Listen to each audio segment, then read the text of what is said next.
Assalamu alaikum, dear learners. Welcome to the channel Yes English.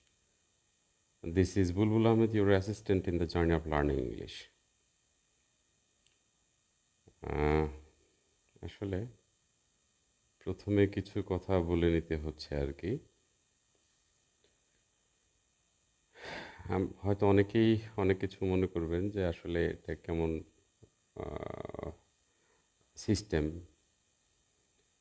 অথবা অনেক সময় এটা মনে করতে পারেন যে সামনের ক্যামেরাটাও তো খুব একটা ভালো মনে হচ্ছে না। তো আসলে সব কিছুর আয়োজন করতে গেলে দেখা যায় যে মূল কাজটাই থেমে যেতে থাকে আর কি। যার কারণে ভাবলাম যে যেভাবেই হোক মূলত শেখানোর কাজ করতে গেলে ক্যামেরা দরকার আছে। অবশ্যই ক্যামেরা তো ভালো ক্যামেরা হলে ভালো হবে, কিন্তু আমরা আপাতত এইভাবে শুরু করছি। দেখা যাক পরবর্তীতে সময় সুযোগ হলে আমরা সেটা নিয়ে বিবেচনা করব। আচ্ছা, এখন আমার এক শ্রদ্ধেয় স্যার ছিলেন। উনি আমাকে একসময় বলেছিলেন যে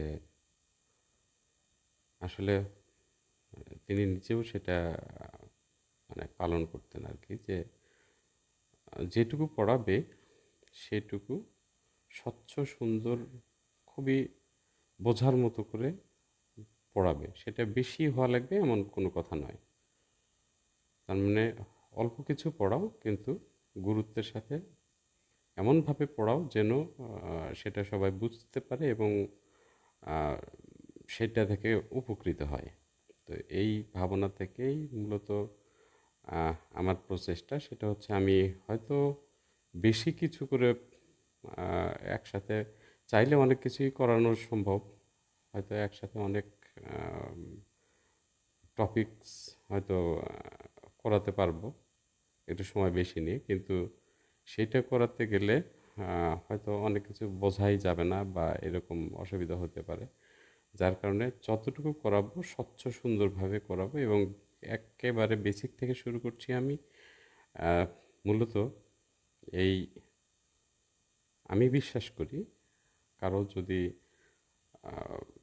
এটা দেখার সুযোগ থাকে এবং সম্পূর্ণ মনোযোগ সহকারে দেখে, তাহলে আমি আশা রাখি তার ইংরেজিতে কোনো সমস্যা থাকবে না এবং খুব সহজে সুন্দরভাবে, যত দুর্বলই হোক না কেন, সে সুন্দরভাবে শিখতে পারবে। আচ্ছা, আসলে ইংরেজি শিখতে গেলে যে বিষয়গুলো অবশ্যই আমাদের প্রয়োজন সেটা হচ্ছে বেসিক কিছু আইডিয়া লাগবে, যে আইডিয়াগুলো না হলে আসলে পথ চলাই সম্ভব না। তো সেই দিক থেকে বেসিক জিনিসগুলো আগে করিয়ে নিয়ে তারপরে আমরা ধীরে ধীরে অগ্রসর হব। আর এক্ষেত্রে একটু যারা দেখবে তারা আশা করি খাতা কলম নিয়ে একটু নোট করে নিলে বেশি ভালো হবে। আমার স্ক্রিনে দেওয়া থাকবে সব কিছুই, তারপরেও খাতা কলম নিয়ে এগুলো স্ক্রিনশট নিয়ে অথবা আলোচনার মধ্যে এগুলো লিখে নেওয়া যেতে পারে। টুকিটাকি প্রয়োজনীয় যে জিনিসগুলো, যেমন কোনো সমস্যা থাকতে পারে, সেই সমস্যাগুলো কমেন্ট বক্সে কমেন্টের সমস্যার কথা বললে আমি চেষ্টা করব সেগুলোকে সঠিকভাবে সলভ করার এবং তার উপরে আবার মানে সুন্দর করে হয়তো ভিডিও করার চেষ্টা করব। তো লেটস গেট স্টার্টেড। আমরা প্রথমে দেখব ইংরেজির খুবই বেসিক বিষয়। সেটা হচ্ছে, আমরা ধরে নিচ্ছি আমাদের সাধারণ যে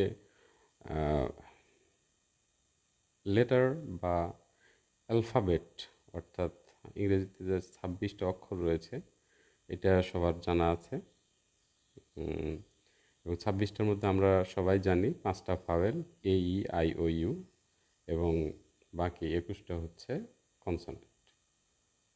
তো এই কনসোনেন্টের কিছু কিছু উচ্চারণ আমাদের খেয়াল করার মতো। আমরা ধরে নিচ্ছি সেই সব সবার মোটামুটি জানা আছে। আমরা মূলত নাম্বার থেকে শুরু করছি আর কি। নাম্বার হচ্ছে বচন বা সংখ্যা। আমরা কিন্তু কখনো ডেফিনিশন অফ নাম্বার জানি না। খেয়াল করে দেখবে সবাই যে ডেফিনিশনটা আমরা এড়িয়ে যাই। সমস্যা নাই, কখনো প্রয়োজনও হয় না। তথাপি আমরা একটু যদি জেনে যাই তাহলে আমাদের জন্যে সুবিধা হবে। আচ্ছা, আমি আরেকটা কথা বলে নিই এখানে, সেটা হচ্ছে আমি ইংরেজিতে দেখাবো এবং সেই সাথে বাংলাও বলার চেষ্টা করব যাতে বুঝতে কারো সমস্যা না হয়। এবং ইংরেজিগুলো আহ, থাকবে এমনভাবে যেন বাংলার মতো করে বোঝা যায় আর কি। তো ঠিক আছে, কোনো ভুল ত্রুটি হলে অবশ্যই ক্ষমার দৃষ্টিতে দেখবেন আশা করি। তো শুরু করা যাক। আমরা প্রথমে দেখছি ডেফিনিশন অফ নাম্বার। সেটা কি? Number shows whether a noun refers to one or more than one person or thing. তার মানে নাম্বার দেখায় হচ্ছে একটা নাউন সেটা একটা নাকি একের বেশি। অর্থাৎ কোনো ব্যক্তি বা বস্তুর আহ, সংখ্যা, অর্থাৎ একটা যদি হয় অথবা একটার বেশি হয়, এরকম সিস্টেমটা, এরকম আহ, নির্ধারণের প্রক্রিয়াটাই হচ্ছে নাম্বার। আচ্ছা, আমরা জানি singular number refers to one. তার মানে সিঙ্গুলার নাম্বারে একটাই থাকে। a cat, an apple, এরকম। আর এদিকে প্লুরাল নাম্বার আমরা খেয়াল করে দেখব, প্লুরাল নাম্বারে refers to more than one thing. উদাহরণ দেওয়া আছে ক্যাটস, অ্যাপলস। তারপরে আমরা খেয়াল করে দেখব সিঙ্গুলার নাম্বারের উদাহরণে আমরা আরও দেখব বয়, গার্ল, বুক, ডগ, ট্রি, এটসেট্রা। প্লুরাল নাম্বারে দেখব boys, girls, books, dogs, trees. That means boy singular, S যোগ করে ওটা প্লুরাল করা হয়েছে বয়েজ। গার্ল সিঙ্গুলার, এস যোগ করে গার্লস করা হয়েছে, এটা plural number. Book, books, dog, dogs, tree, trees. আচ্ছা, আমরা এখন দেখব কিভাবে সিঙ্গুলার থেকে প্লুরাল করা যায়। এবং এর মধ্যে এমন কিছু কিছু জিনিস থাকবে যে জিনিসগুলো হয়তো আমরা অনেকেই জানি না বা খেয়াল করি না। তো দেখা যাক। Rules for forming plural nouns. Rule 1, add S. তার মানে এস যোগ করে আমরা প্লুরাল করি, যেমন বুক থেকে বুকস, পেন থেকে pens. Okay, next rule 2, add E S to nouns ending in S, S H, C H, X or Z. আমরা খেয়াল করে দেখব যে যে নাউনগুলোতে S, S H, C H, X or Z এরকম থাকবে, তাদেরকে প্লুরাল করার জন্য আমাদের এস দিয়ে প্লুরাল করা যাবে না, অর্থাৎ ইএস যোগ করে প্লুরাল করতে হবে। যেমন bus, buses, box, boxes, match, matches. এইভাবে আমরা খেয়াল করতে পারি যে এরকম এই অক্ষরগুলো থাকলে সেগুলোকে প্লুরাল করতে আমাদের ইএস যোগ করতে হবে। ওকে, নেক্সট রুলে যাব আমরা, রুল 3-তে। Nouns ending in a consonant plus boy, then change Y to I and add E S. That means যে নাউনগুলো ওয়াই দিয়ে শেষ হয়েছে কিন্তু ওয়াইয়ের আগে কনসোনেন্ট রয়েছে, সেগুলোকে আমরা যদি প্লুরাল করতে যাই তাহলে ওয়াই উঠিয়ে দিয়ে আই করতে হবে, সাথে ইএস যোগ করতে হবে। অর্থাৎ ওয়াই উঠিয়ে দিয়ে আই ইএস এটা করতে হবে। তাহলে আমরা উদাহরণে দেখছি বেবি থেকে বেবিজ, সিটি থেকে সিরিজ। আর এইখানে আর একটা জিনিস আমরা খেয়াল করি যে ওয়ের আগে যদি কনসোনান্ট না থেকে ভাওয়েল থাকে, যেমন টয়, ওয়াই আছে, তার আগে ও আছে, তাহলে কিন্তু আর ওয়াই উঠিয়ে দিয়ে আইএস করতে হচ্ছে না, শুধু এস যোগ করলে হচ্ছে। টয়েস, একইভাবে কি থেকে কিজ, এরকম। আশা করি বোঝা গেছে বিষয়টা। রুল 4-এ আমরা দেখব nouns ending in F or F E. তখন আমরা কি করব? Change to VES. তার মানে এফ অথবা এফ ই যদি শব্দের শেষে থাকে, তাহলে আমরা সেটাতে কি যোগ করব? এফ উঠিয়ে দিয়ে ভিইএস যোগ করব। যেমন নাইফ, নাইফ থেকে কি হচ্ছে? নাইভস।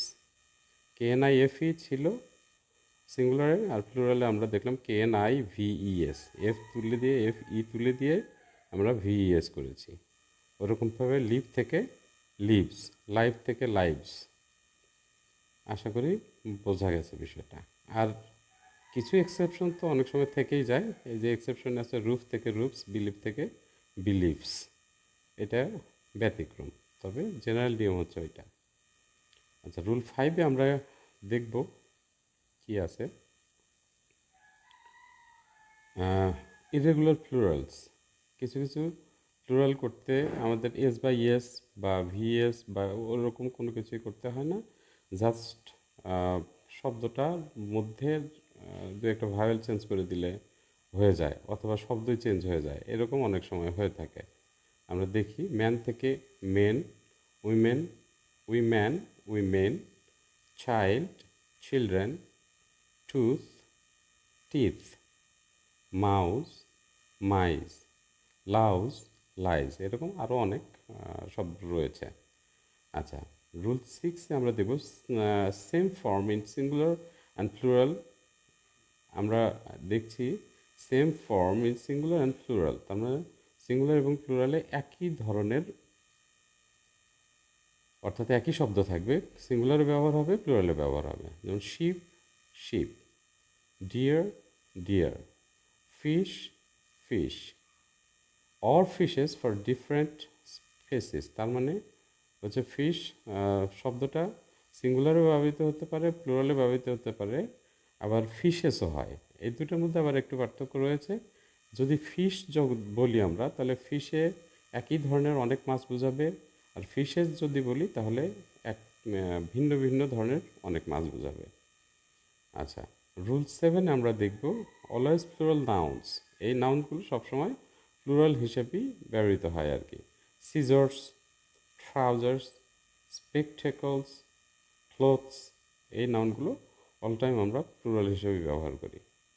আচ্ছা, তারপরে আমরা রুল 8-এ গিয়ে দেখব plural in form, singular in meaning. Plural in form, singular in meaning, that means হচ্ছে চেহারায় প্লুরাল কিন্তু আসলে শব্দটা সিঙ্গুলার। যেমন নিউজ, এস আছে, দেখে মনে হবে যে এটা প্লুরাল, কিন্তু আসলে সিঙ্গুলার। ম্যাথমেটিক্স, ফিজিক্স, পলিটিক্স, এই টাইপের। আশা করি এটুকু বোঝা গেছে। আমরা পরবর্তীতে দেখব plural of compound nouns. Plural of compound nouns, এই ক্ষেত্রে ফাদার ইন ল, এই যে কম্পাউন্ড নাউন বলতে ফাদার ইন ল, তিনটা ওয়ার্ড একত্রিত হয়ে একটা নাউন তৈরি হয়েছে, সুতরাং এটা হচ্ছে কম্পাউন্ড নাউন। তাহলে এই কম্পাউন্ড নাউনকে প্লুরাল করার সময় আমরা অনেকেই মনে করতে পারি ফাদার ইন লর সাথে এস যোগ করতে হবে, লস, তাহলে ওটা ভুল হয়ে যাবে। কি হবে? Fathers in law.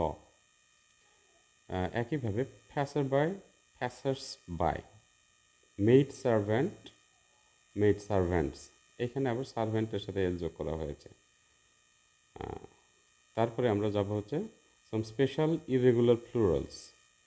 Irregular plural অর্থাৎ সাধারণভাবে যেটা মনে করব কিন্তু আসলে ওরকম না। মোস্ট ইম্পর্টেন্টলি আমরা দেখব এই এই সেকশনে যে কয়েকটা আছে, এই কয়েকটা বেশিরভাগ ক্ষেত্রে দেখব আমরা বিভিন্ন কম্পিটিটিভ এক্সামেও অনেক সময় আসতে পারে, বা অনেক উঁচু লেভেলের কোনো পরীক্ষাতে এই জিনিসগুলো দেখা যায়। তো এটা অনেকেই খেয়াল করেনি বা ভুল করে ফেলে। আমরা এটা দেখব ক্যাকটাস থেকে ক্যাকটি, ক্রাইসিস থেকে ক্রাইসেস, ফেনোমেনন থেকে ফেনোমেনা। খুব দারুণ কিছু শব্দ আছে এখানে। অ্যানালাইসিস থেকে অ্যানালাইসেস, ডেটাম থেকে ডেটা, আমরা যেটা ডাটা বলি, এমবি বলি, মেগাবাইট। তো মেগাবাইট আসলে ওটা কোনো শব্দ না, শব্দ হচ্ছে ডেটা, উচ্চারণটা ডাটা নয়, ডেটা। এই শব্দগুলো মোস্ট ইম্পর্টেন্টলি আমরা খেয়াল রাখবো যে এই এইটুকুর মধ্যে, অর্থাৎ এই cactus cacti, crisis, phenomena, analysis, data, এই কয়েকটা শব্দ মোস্ট ইম্পর্টেন্টলি আমাদের মনে রাখতে হবে। এটা বিভিন্ন কম্পিটিটিভ এক্সামে কিন্তু এইগুলা থাকে। আচ্ছা, তারপরে ডিমনস্ট্রেটিভ নাম্বার, জাস্ট এটা এখানে লেখাটা হয়নি, আমি শুধু তুলে রাখছিলাম, পরে লিখবো খেয়াল করে নেই। তো যাই হোক, এইটা আমরা একটু মনোযোগের সাথে খেয়াল রাখার চেষ্টা করব। সেটা হচ্ছে ডিমনস্ট্রেটিভ নাম্বার থেকে কিভাবে হয়, সেটা হচ্ছে দিস, টিএইচ টিএইচআইএস, টিএইচআইএস, এটা যদি খেয়াল করি, দিস হচ্ছে সিঙ্গুলার, এখান থেকে প্লুরাল হবে দিজ, অর্থাৎ টিএইচ ইএসই, দিজ। আর একটা দ্যাট, দ্যাট সিঙ্গুলার হলে প্লুরাল হবে দোজ, টিএইচওএসই, দোজ। আশা করি বোঝা গেছে। আর তারপরে আমরা দেখব হচ্ছে এই প্র্যাকটিস সেকশনে কয়েকটা শব্দ দিয়েছি, জাস্ট এই কয়েকটা প্লুরাল কী হবে সেইগুলো একটু কমেন্ট বক্সে লিখলে খুশি হব, না লিখলেও সমস্যা নাই, তবে লিখলে একটু খুশি হব। আশা করি নাম্বার সম্পর্কে সাধারণ আইডিয়া সবার হয়ে গেছে। নাম্বার খুব সহজ একটা টপিকস, এবং আমরা সবাই জানি সিঙ্গুলার ও প্লুরাল। আর এখান থেকে আইডিয়া নিয়ে এরপরে আরও কিছু জিনিস থাকবে, পার্সন থাকবে, জেন্ডার থাকবে, সিলেবল থাকবে, এরকম বেসিক কিছু জিনিস নিয়ে আমরা পরবর্তীতে অগ্রসর হওয়ার চেষ্টা করব। আর অবশ্যই যতটুকু আলোচনাই করি এর মধ্যে কোনো ডিস্টার্ব থাকলে, কোনো সমস্যা মনে হলে অবশ্যই কমেন্ট বক্সে একটু নক করলে আমি বিষয়টা ক্লিয়ার করার চেষ্টা করব, বা কোনো ভুল থাকলে সেটাকে আমি ঠিক করে নেওয়ার চেষ্টা করব। তো সবার সুস্থতা কামনা করছি, এবং ইংরেজির জার্নিটা চমৎকার একটা দারুণ জার্নি হোক, এই আশাবাদ ব্যক্ত করে আজকের মতো বিদায় নিচ্ছি। আল্লাহ হাফেজ।